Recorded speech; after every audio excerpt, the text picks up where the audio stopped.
Tama natin ngayon, Please proceed. tayo ditong mga kinatawan ay ibinoto lamang ng ilang libong Pilipino.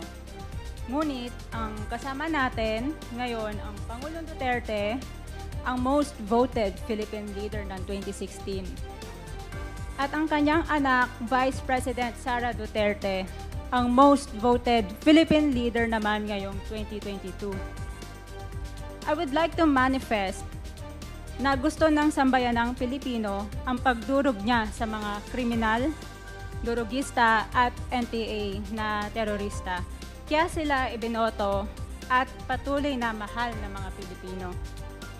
Kaya gusto natin ng patas na hearing. Sana sinama natin dito ang libo-libong mga magulang na ang mga anak ay biniktima ng mga durugista. Ang mga ordinaryong Pilipino na naglalakad galing trabaho, tapos sinaksak o pinatay ng adik, lahat ng mga kababaihan, na kahit pati infant na babae ay ginahasa na ng adik. Libo-libo rin ang kanilang mga magulang at mahal sa buhay na wala dito ngayon.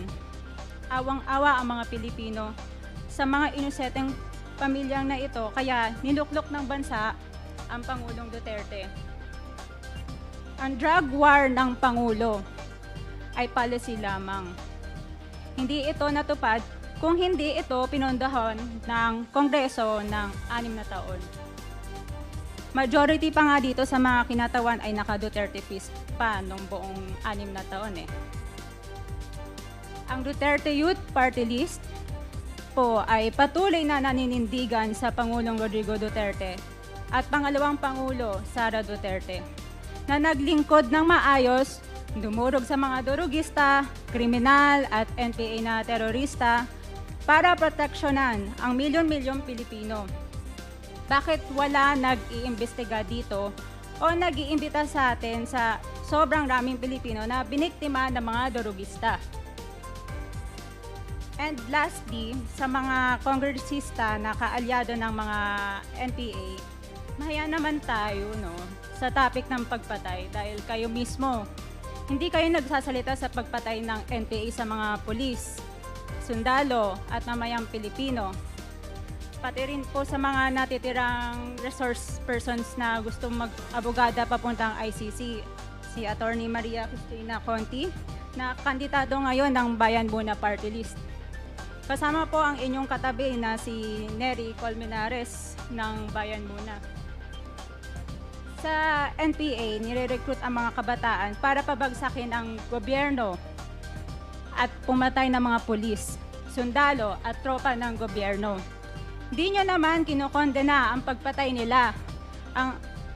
Ang kinokondena nyo ngayon ay ang dalawang naging most trusted leaders ng bansa na todo effort protektahan ang milyong-milyong mga Pilipino. In support sa advocacy sa Pangulong Duterte, ang Duterte Youth Party List ngayon, Kongreso ito, ang kaisa-isang nagpapanukala ng pagbalik ng death penalty para sa mga rapist, kidnappers, durugista at terorista. In behalf of the Duterte Youth Party List, kami ay nagpapasalamat sa todong suporta ng Pangulong Duterte at VP Sara Duterte sa mga tropa ng gobyerno at sa pagdurog nyo sa mga kriminal, durugista at NPA na terorista. Yun lang po. Maraming salamat po, Mr. Chair. At Thank you, magandang gabi po. Congresswoman